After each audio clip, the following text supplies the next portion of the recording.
Hello. A little bit of technical difficulty there on my side, but welcome back. We are here at the Final Flight podcast.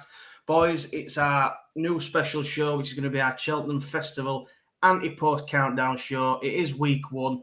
We're going to build up to the Cheltenham Festival. Some people don't like it, but we absolutely love it. So we're more than happy to count down and every single week talk something about Cheltenham Festival. Are you boys excited? I'll come to you first, Rich. Are you ready to get stuck in? Obviously, the jumps are here now. We've had Champions Day, which was decent. Are you looking forward to really just getting stuck into the jumps meetings and Cheltenham? Yeah, for sure.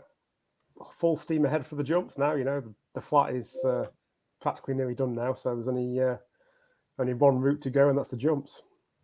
Correct, mate. And you again as well, Joe. I know you boys love the flat, but I'm hoping that we can get your juices flowing for the jumps, and I think the Cheltenham anti-post shows the right thing to do. Are you looking forward to it as well, mate?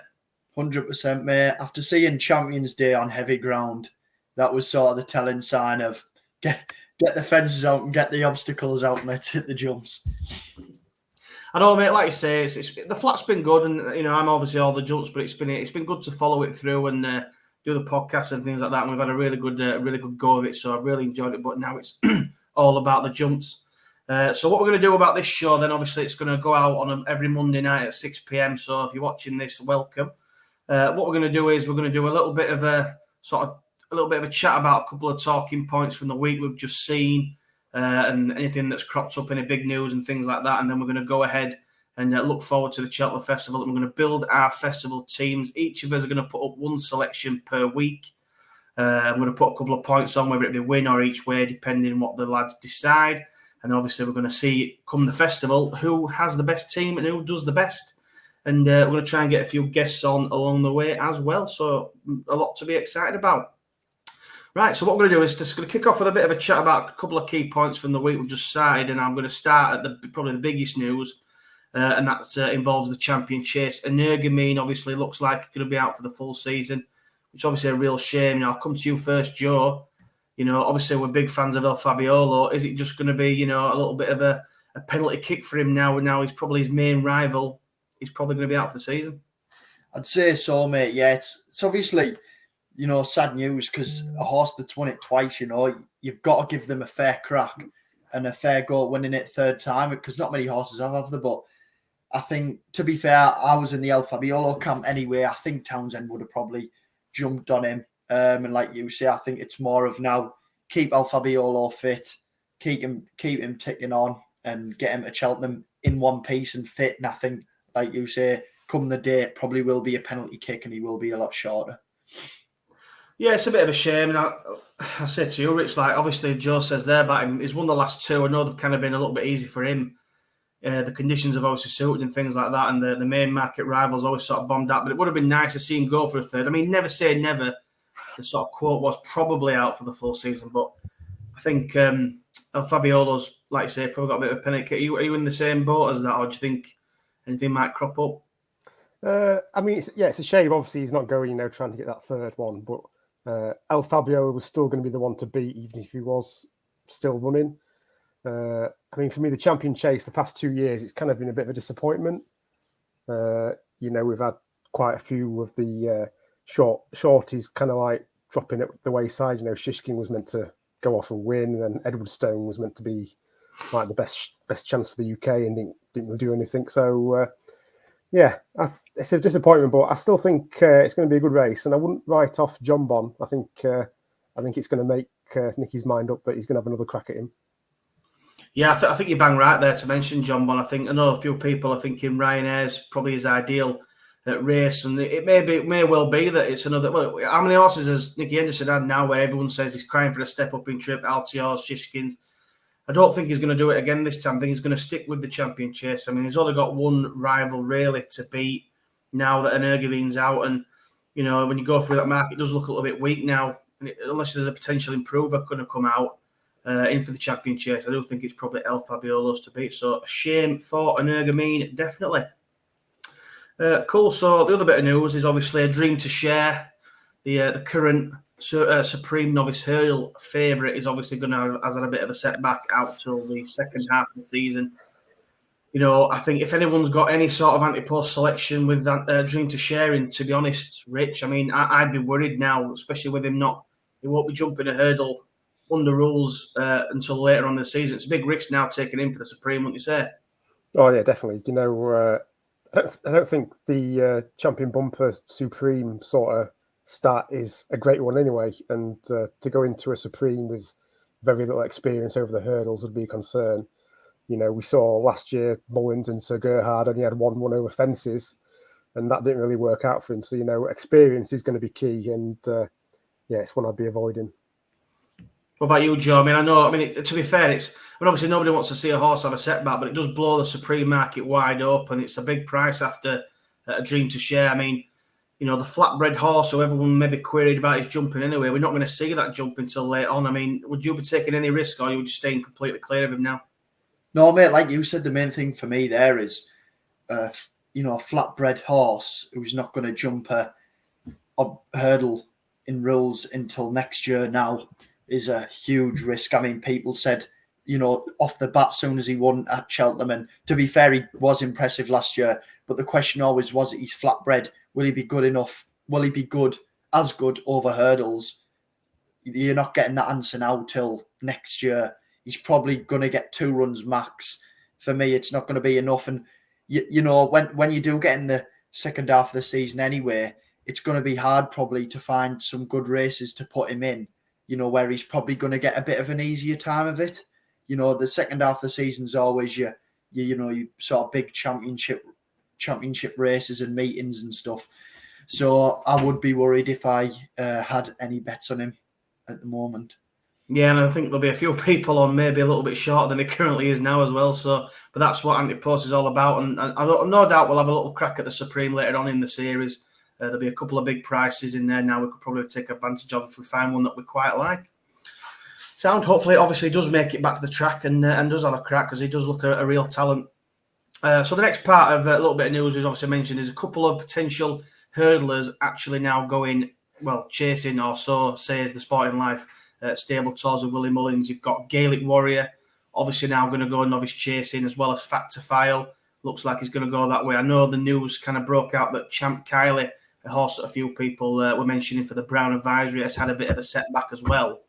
Which means, and I think the quote was he's probably going to go stay over hurdles towards the second half of the season. So I do think he was maybe the main target for that Brown Advisory. So the fact that he's now going to be out of that, I think that probably paid sway to the fact that Gaelic Warrior is now going to go there. And I'll come to you, Rich. I mean, obviously there have been a few people touting him for the stayers. He's now going to go novice chasing, and we might be taking him on later on down the line, but we shall see. But do you think Gaelic Warrior I think it's the right decision, really? A tricky one. It's a horse that I really like. He's not won at Cheltenham, which would be a bit of a concern. But the stayers is completely wide open. It's a race that was his for the taking. His last race last year, he absolutely bolted up and looked very impressive over that sort of trip. So I'm not too disappointed, but I kind of am, if you know what I mean. There's still time for Willie to change his mind, but. I mean, he's still got a good chance in the RSA, so I wouldn't exactly rule him out. Brown Advisory. But I think you're right. I'll come to you, Joe's quick word on him. To me, I think he'll probably be unbeaten all the way up to Cheltenham. Whether he could do it at Cheltenham, I'm not too sure. It's just one of them things. You've been there twice. You've been beaten twice. I do think he looks like, obviously, he's a super talented horse. And Richie does like these chasing types, and he might kick on, actually, and do pretty well. But do you think he's got much of a chance at winning it? I don't know. I think there's definitely holes to pick in him. Like Rich said there, he hasn't won at Cheltenham. I think it's sort of not a second idea, but I feel as though, he wasn't the main horse. And like you said there, Richie, he actually, as we believe, I watched the At the Races preview live, and he basically confirmed, he was staying over hurdles. And a week later, some of Mullins's have been taken out and have got injuries, and they might not be going over the bigger obstacles, and then bang, he's getting changed and he's going sort of that route. So it is a bit disappointing, but it sort of, that's why we're here, isn't it?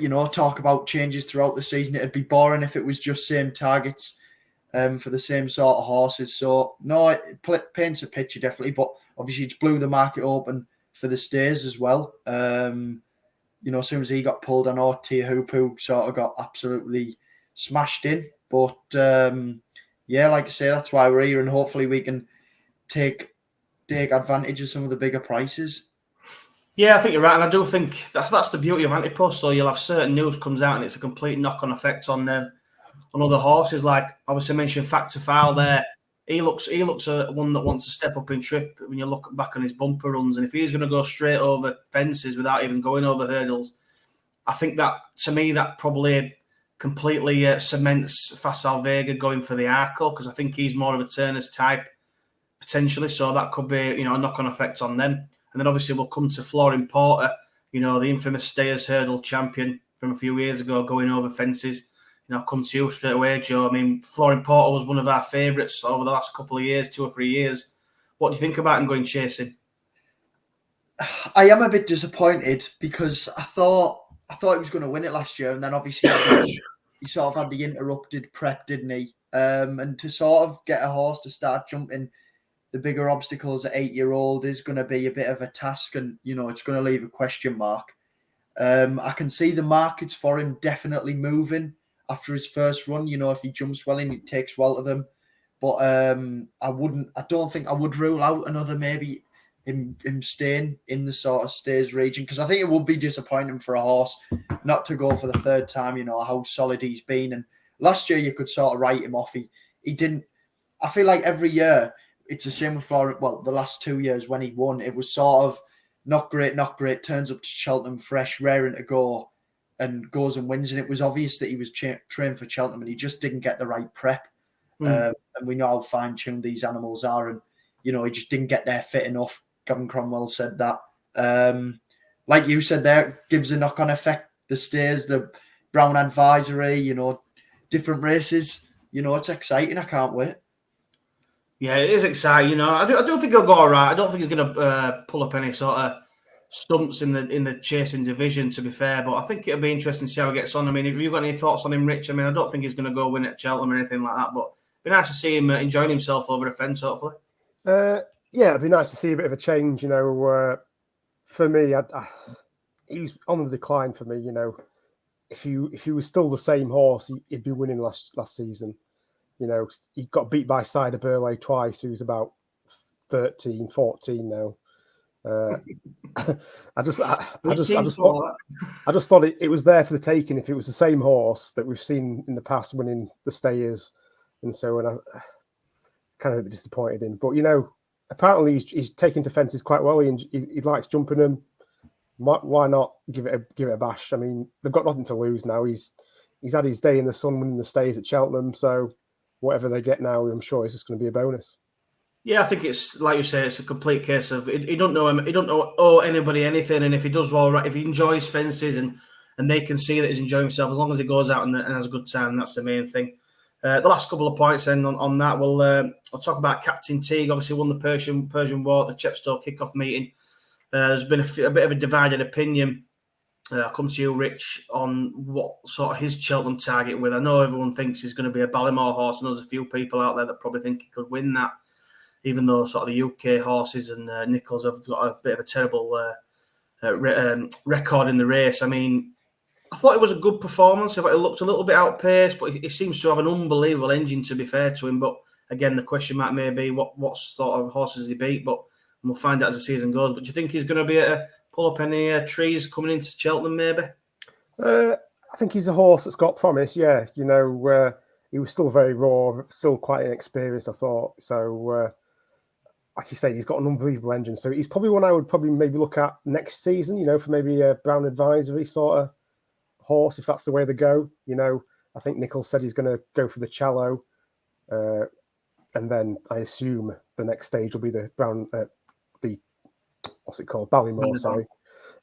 So, yeah, I assume that's the route they're going to go. Like you say, it's not got the best record. So that's maybe one I would maybe leave until next season when he takes a novice chasing, all been well. Yeah, and I'll come to you on that point, Joe. I mean, it's the old saying for Nichols, he's a stain chaser in the making. Your Brave Man games, your Hermes Lens and that sort of thing. He looks that sort of mould Do you think he can do anything over hurdles? I mean, there's always something from the Irish that comes up in the Ballymore, probably late on, like an Imperial Pass. You know, they've got so many rockets over there. Do you think he can do anything based on that performance of what we've seen so far? Not really, mate. No, I wasn't too impressed. I didn't think I didn't really see him getting any rhythm jumping wise. He was a bit crabby at a few. Like you say, what's he beat there? I know you mentioned a horse, Ellen. He went for the Challow, turned up their favourite, won on not very good ground, turned up in the Ballymore. Every English fan said, you know, he's great. And then he got blown out the water by the Irish. I feel like Captain Teague's a bit the same. Like you said, I think he's going to be a 2 mile plus, definitely, over the bigger obstacles. I don't think he's got Imperial Pass was over the Ballymore trips to the 2 mile 4, and he still had a great turn of foot. I feel like Captain Teague's not. I feel like he's one paced, and he's just beat average horses there. I think there'll be better horses come out the woodwork, definitely, and I wouldn't be backing him for any big end of season race, to be honest. Yeah, I mean, the way I sort of looked at it and what I took from it is, I think the Persian Wars, I think it's over 2 mile 4. To be fair, the Ballymore is a step up. It is just 2 mile 5, so it is a bit of a step up. Yeah. But I do think he does look a more of a staying type. Like you say, you still need a little bit of a turn of foot for the Ballymore. And I do think he'll be one of them that maybe gets backed in a little bit, but just gets taken off his feet a little bit when it comes to the actual race. But I do think he looks talented. I do think, the jury's out on him a little bit more. I think if we see him another time, I mean, you know, they are novices. It was his first ever run into a Grade 1. So they do think a lot of him, obviously. So he was entitled to maybe make a few errors as the race went along. And hopefully he will sort of learn from that. And it'll be interesting to see how he gets on as the season progresses. So, but again, it's hard to come away from the Irish when you talk about the Ballymore. But we shall see. Luke have got to win it one year, surely. No. Right, so we're going to talk about one last little point, and Rich is going to love this. But we're going to talk about the fact that Nichols has come out and he's potentially swaying towards the Betfair Chase for Bravesman game. Now, I'll come to you first, Rich, because you love him so much. But, I mean, I've obviously got a little bit of an anti-post bet myself on the Protectorate in that race. So I'm hoping he doesn't go here. But do you think that's the right route to go in prepping for the King George and the Gold Cup? I mean, whichever way he goes, he wins. So that's all that matters. I mean, it worked last year, the Charlie Hall, King George, and, you know, he finished second to a great horse in Galloping the Champ. So it's a case, it's one of those, isn't it? If it's not broke, do you really sort of change it up? But I know Nichols does like the Betfair Chase, and I think that's the way he probably will go. I think Nichols has kind of got him set that, yes, Betfair Chase is the one I like. But, yeah, I still think he wins. Obviously, I think the Charlie Hall will be a bit easier to win. Maybe give him a bit more time to be fresher for the King George. But, you know, he's had another year under his belt. He's probably got stronger. It's all a case of how much has the Gold Cup left its toll on them, you know. But no, I'm excited to see him win wherever he ends up. Yeah, he wins everything, doesn't he, apparently, according to you. But I'm not too sure. But I come to you, Joe. I mean, and a final word on these points. Do you think it's a bit of a risk if he's going to nail him on for the Betfair Chase? We know that, I mean, obviously the ground's not been too bad the last couple of years, but it does have a bit of a reputation for coming up a bit tough. And with the sort of the rain we've had lately, to me, it's edging towards more. It might be a bit worse ground. I mean, if you own Brainman's game, would you want to be running him on anything that's anywhere near sort of heavy ground on a Betfair Chase, or would you just try and bob around Weatherby and win an easy Charlie Hall again? I think it's definitely a brave call to change that prep of last year, and, you know, it's obviously later in the season, probably going to get worse ground. Will it leave an effect on Braveman's game? He's definitely going to have a harder race. I would be slightly worried if I was on him for the King George. However, I feel like Nichols in himself wouldn't change the plan if he sort of knew he wasn't going to get him right for the King George. Obviously, them guys know the best, don't they? But for me, I think I would definitely be siding towards the, you know, like you say, the option of bobbing round Weatherby, getting him a nice running. He's won there before. He knows exactly what to do. He knows exactly what he's doing.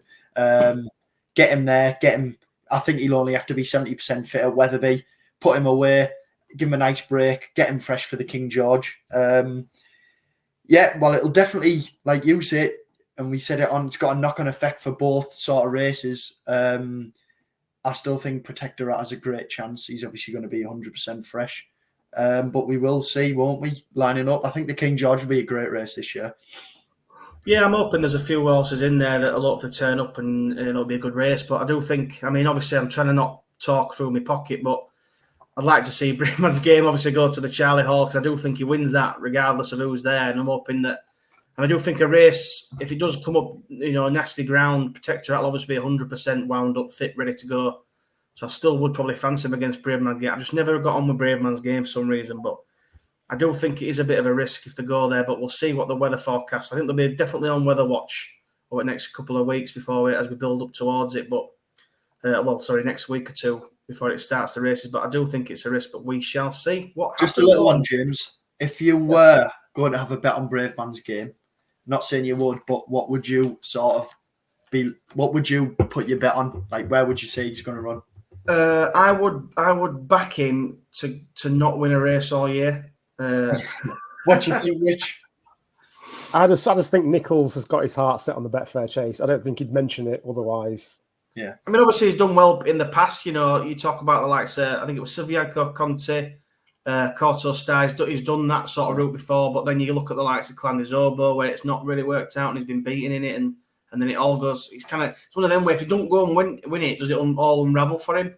Where he's kind of done a good prep, keep it same. But to be fair, he's probably thinking, well, the chances are we'll get beat by Galloping Deschamps, so why not pick up another Grade 1 race? Maybe that's what he's thinking. Yeah. And it's another string to the bow of Braveman's Game in it. But I think he gets beaten Betfair by Protectorate. I think he loses King George, and he probably loses in Gold Cup as well. So Rich, I'll be buzzing. Right then, so that's the sort of talking points from the week that we've just seen. So happy days with that. I've enjoyed that. So we're going to move on now to the main reason why we are here, and that's to pick our first selections for week 1 for the Cheltenham Ante-Post Festival Countdown Show.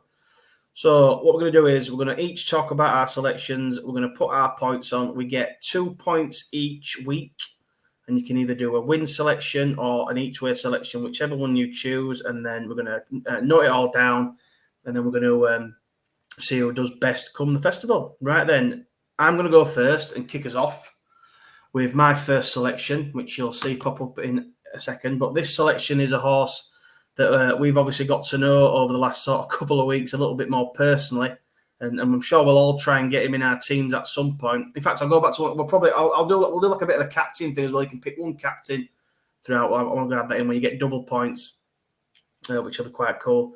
But yeah, back to what I was going to say. So this horse I quite like. We obviously come to know him a little bit more personally over the last week or two. And we kind of know where he's going. We know what he can do, and we're looking forward to seeing him soon. So my first selection for the Cheltenham Festival Ante-Post Countdown Show is Irocco for the Brown Advisory Novices Chase at 25-1. You can currently get 25-1 with at least 2 well-known bookmakers, which is fantastic. And I think this guy's got a really good chance now. He's the Martin Pipe winner from last season. He won the Martin Pipe off. I think it was 138. He won it off. And if you go back and watch the race, he's in sort of mid-division, coming down the hill, jumps second last. He looks a little bit in trouble, and he's already sort of been niggled along, driven. And he just stays on all day long. And it comes up the straight. And to be fair, it comes between, was it No Wandering Joe was the other one? And one other, I can't remember his name now, but it comes steaming along at the end and does all his best work at the end of the race. And obviously that was 2 mile. I think it's 2 mile for the Martin Pipe. And I was just really impressed by this. Now, obviously he went to Aintree up to 3 miles, the last run of the season, but I kind of put a line through that completely. Apple Away won the race, and the other race in second, that's names that escape me as well. But it was fresher horses who skipped Cheltenham who was in front of him. And he still run a really good race, you know what I mean? He weren't too far behind him. And I'd sort of mark that up, as we know, we've obviously been to the Greenhill Guerrero yard. They're obviously a really good yard up and coming. And it was their first Cheltenham winner. So, it would have been completely 100% prepped for that run. And then I think anything after that is a bonus in the season. So, coming into the next season, obviously come through the handicap ranks and he's just got improved with everyone. And I think a step up in trip's going to be perfect. Obviously, there's a lot. When I was thinking he was a bit of a stayers hurdle type, and I would have maybe put him up for that. But obviously, during our yard visit, they mentioned that he'd schooled really well over the fences a couple of times, and that was the route that we're going to go down, novice chasing. So for me, off the back of all that, I think he's a great bet. When you go through the Brown Advisory market, which I'll just get it up real quickly. I've deleted it for some reason. I think he's really overpriced. Obviously Gaelic Warriors in there as favourite now at 6-1, which I think is pretty short. And then you go through the likes of Corbett's Cross, Factor File, Sandor Clegane might go in National Chase, that sort of thing. You've obviously put, I think the main dangers, there's a horse in here called Nick Rocket, Giovinco. I think they're probably the main dangers. They're a little bit unknown sort of thing coming from hurdles straight to novice chasing.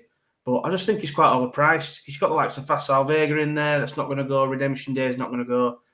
Florin Porter is 20-1. How Florin Porter is 20-1 and Irocco is 25-1, I do not understand that whatsoever. So to me, he's really overpriced. Obviously, Champ Carly's not going in there. He was a danger. He's no longer going. So again, 25-1, lads, as you two well know, and I managed to bag him as the first week pick. I think he's mega overpriced. I think he's going to go close. I'm hoping he's going to win, and I'm going to go for 2 points win at 25-1. Let's go. What do you think of that? Very good. Very good. Love it. Right. So that's my selection, my first pick. I'm going to come to you now, Rich, for your first pick, and then we'll finish on you, Joe, and then we'll chop and change it next time. Let us know your first pick for week 1, mate. So week 1, I'm going to start off with a winner, and he runs in the Arkle for Willie Mullins, and it's Facile Vega. Best price 11-2. I think that's with 365. I think he's quite short elsewhere. I think he's maybe 4s, 92 maybe, but at 11-2, he's a great price for me. He was a superstar in his bumpers. He got beaten supreme by Marine Nationale, but he kind of mistake at the last. I think it would have been a lot closer. He finished lame at Dublin Racing Festival. I just think this guy is made for fences. His whole breeding family is kind of bred for fences. They seem to get better as they progress. So I think it's a steal, 11-2. That's a great price. I was reading Willie Mullins come out and did his stable tour. He thinks he's a possible Arkle horse. I think that's the way they're going to go. I think they're going to try and get him out mid-November. So that'd be quite exciting to see. But yeah, I'm fairly confident on this one. I think he's going to be a solid bet on the Tuesday. So it'll definitely not be 11-2 come the day. So that's definitely some value. And I'm going to go for 2 points win. Get in. That's 2 win bets to kick us off. Love it. I like Facile Vega. Really good pick there, Rich. So I'm coming to you, Joe, for the final pick of week 1. And if you give me a nod when you want me to post it, who are you going for? So my pick and the final pick of tonight is Stage Star in the Ryanair.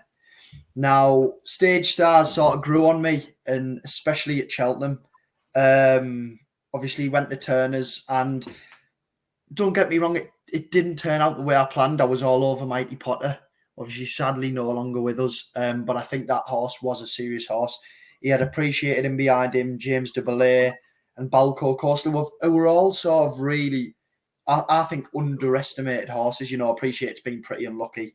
Mighty Potter at the time was well fancied. And Stage Star went out in front and just didn't see another rival, did he? Just was fluent, kept jumping, travelling, and he was unbelievable.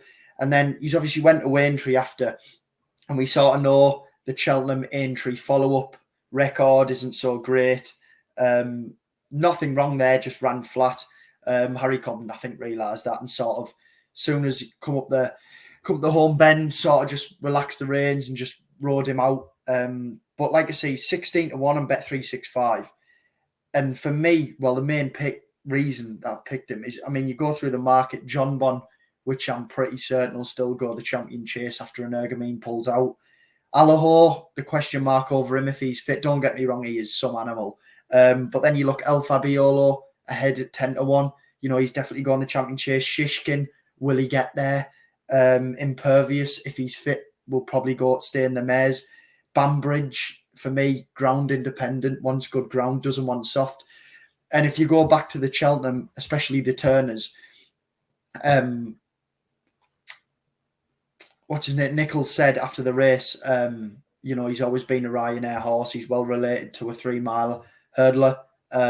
He's obviously jumped a fence. He jumps it brilliantly. So for me, I just think in that market, come Cheltenham, he will be a lot shorter.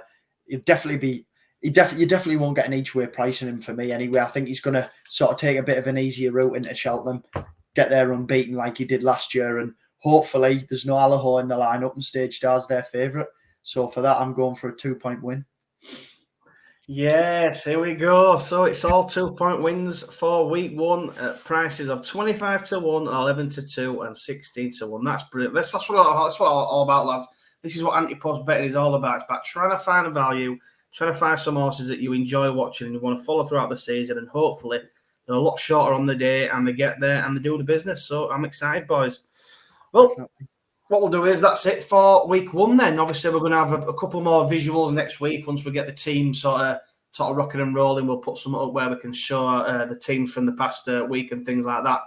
And we'll just keep building them teams. We'll keep talking about the racing, lads. I mean, I'm really excited for the rest of the season. We feel like we're only just getting started. A couple of points to finish us off. We obviously got the Greenhorn Guerrero yard visit video is almost complete. So I'm hoping that's going to be out there probably at some point late next week. Fingers crossed. That's some unbelievable content. We obviously got a great time on the day we went there, and some great people, and showing exactly what goes on behind the scenes with them and what they do day to day. Some of the horses, it was brilliant. So hopefully get that up there soon. And basically just keep watching the podcast, like and subscribe. As I always say, I'll get a few final points to you, Rich. You got anything you'd like to finish us off as we roll into next week? No, I think we've got some solid week 1 picks and roll on week 2. Yeah, New Joe. I mean, it's good to talk about. It's good to just sit and chat about some of the news that's broke through the week, and obviously talk about Cheltenham. You can't beat it sometimes. So, are you excited for the series? Yeah, 100%, mate. Like you say, and you mentioned it at the start. No, I always said I was a flat, but no, I do really enjoy it. And obviously, like you say, there you've got big news already about Cheltenham in however many months' time it is. It's all about the excitement. Twitter's blowing up every few seconds about the Mullins bingo and stuff like that. It's brilliant. It's fantastic. Well, that's it, mate. We've got Mullins bingo. We've got the UK horses trying to go back against the Irish. It's all going to be building up throughout the season. There's going to be news left, right, and centre.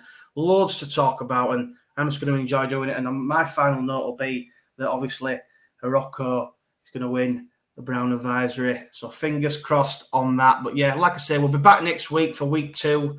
Every Monday, 6 p.m, this video going out. And then obviously every Thursday we are live at 7 for the weekend preview. Loads more racing to come. This week, when you're watching this week, it's the Old Road Chase at Aintree on Sunday and the weekend. There's some good meetings at the weekend. So we'll be previewing all that on Thursday. So make sure, again, like and subscribe to the channel. Leave a comment if you like your anti-post picks. So if you've got any opinion on our picks, leave a comment. And like I say, we'll keep doing this and keep enjoying it as well. So that'll do us, boys. Thank you. And goodbye. See you next week. See you later.